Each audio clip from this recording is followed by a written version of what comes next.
Our next trick, since your dogs have already learned down, we're going to teach rollover. So this one is a little different. Basically, you're luring their head back towards their shoulder when you start. Eve already knows this one, so she'll probably do it relatively quickly when I start moving my hand that way. But I'm going to stop and reward her before she starts to roll over so you guys can see how to start working on it. If your dog is uncomfortable with your hand going towards their shoulder, you're going to start doing it, you're not going to go all the way to the shoulder. You'll stop maybe halfway. So I'll show you what that looks like. I'm going to start here. Yes. Just get their head to follow your hand. Yes. Good job. Yes. Good girl. And then you'll start getting her to go back. Yes. So I mark and reward in every little movement her body does to go into that rollover position onto her back. Yes. Good job.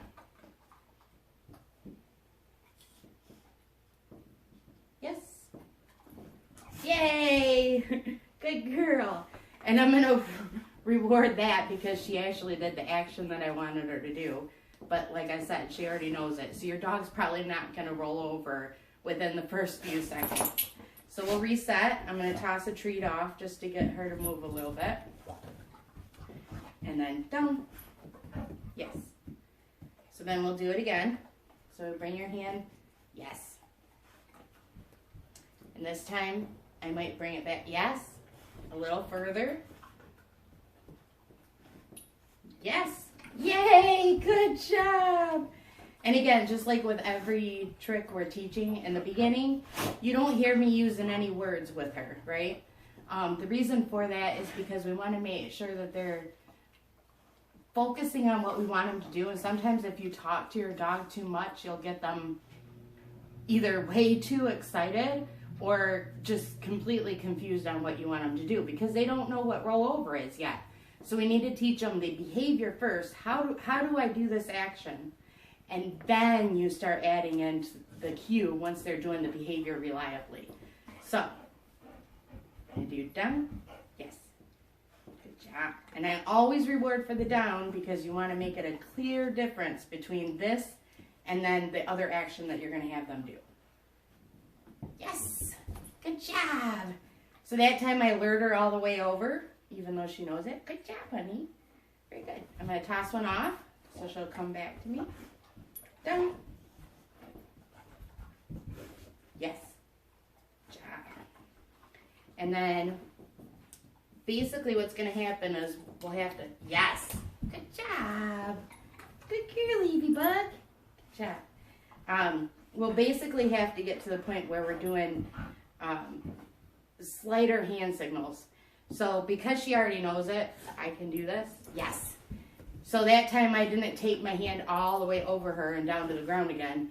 All I did was just raise it above her head. Down. Yes.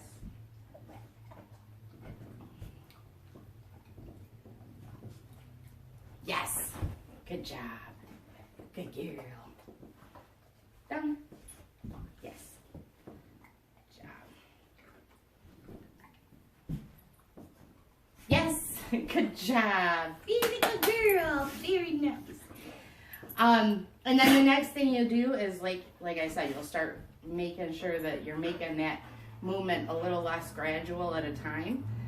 So the point that you can get to the point where you can do whatever you're going to have your main hand signal be.